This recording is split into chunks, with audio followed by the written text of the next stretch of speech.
ನಂಬರ್ಗಳ ಬಗ್ಗೆನೇ ಸ್ವಲ್ಪ ಮಾತನಾಡೋದಾದ್ರೆ ನಂಬರ್ಗಳನ್ನ ನೋಡಿ ವಾಹನ ಖರೀದಿ ಮಾಡ್ತಾರೆ. ಎಷ್ಟೋ ಜನ ವೆಹಿಕಲ್ ತಗೊಂಡಾದ್ಮೇಲೆ ನನಗೆ ಇದೇ ನಂಬರ್ ಬೇಕು ಅಂತ ಅದೇ ನಂಬರ್ನ ತಗೊಂತಾರೆ. ಸೊ ಆ ಥರ ತಗೊಂಡ್ರು ಕೂಡ ಆಕ್ಸಿಡೆಂಟ್ ಆಗೋದು ಅಥವಾ ಇನ್ನೇನೋ ಸಮಸ್ಯೆಗಳಾಗೋದು ಎಕ್ಸಾಂಪಲ್ಸ್ ನಾವು ನೋಡಿದ್ದೀವಿ. ಅದಕ್ಕೆ ಕಾರಣ ಏನಾಗಿರುತ್ತೆ? ನಮ್ಮ ದಿನಾಂಕದಿಂದ ಬರೋದು ನ್ಯೂಮರೋಸ್ಕೋಪ್ ಅಂತ ಹೇಳ್ತೀವಿ. ಹೇಗೆ ನಮ್ಮ ಕುಂಡಲಿ ಬರುತ್ತೋ ಅಸ್ಟ್ರಾಲಜಿಯಲ್ಲಿ, ಹಾಗೆ ನ್ಯೂಮರೋಸ್ಕೋಪ್ ಅಂತ ಹೇಳ್ತೀವಿ, ಅಥವಾ ನ್ಯೂಮರಾಲಜಿಲಿ ಒಂಥರ ಕುಂಡ್ಲಿ ಅನ್ಕೊಳ್ತೀವಿ ನಾವು. ನಮ್ಮ ಡೇಟ್ ಆಫ್ ಬರ್ತಿಂದ ಆ ಕುಂಡ್ಲಿ ನ್ಯೂಮರೋಸ್ಕೋಪ್ನ ಫಸ್ಟು ಫಿಲ್ ಮಾಡ್ತೀವಿ.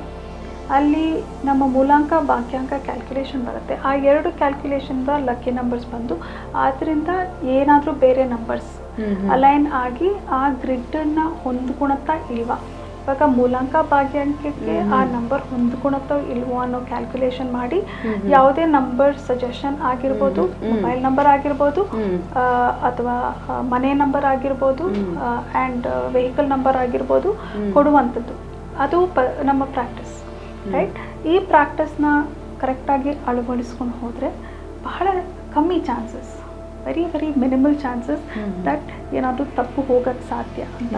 ಬಟ್ ಇದಷ್ಟೇ ಅಲ್ದಿರ ನೋಡ್ಕೋಬೇಕು, ಆಕ್ಸಿಡೆಂಟ್ಸ್ ಆಗೋ ಚಾನ್ಸಸ್ ಇದೆಯಾ, ಬೇರೆ ರೀಡಿಂಗ್ ಆ್ಯಂಡ್ ಕ್ಯಾಲ್ಕುಲೇಷನ್ಲಿ ಫುಲ್ ಕ್ಯಾಲ್ಕುಲೇಷನ್ ಮಾಡಿದಾಗ, ಫುಲ್ ಕನ್ಸಲ್ಟೇಷನ್ ಮಾಡಿದಾಗ ಗೊತ್ತಾಗುತ್ತೆ. ಆ ಟೈಮಲ್ಲಿ ಸಜೆಷನ್ಸ್ ಮಾಡಿ ಎಚ್ಚರಿಸ್ತೀವಿ, ಡೆಫಿನೆಟಾಗಿ ಎಚ್ಚರಿಸ್ತೀವಿ.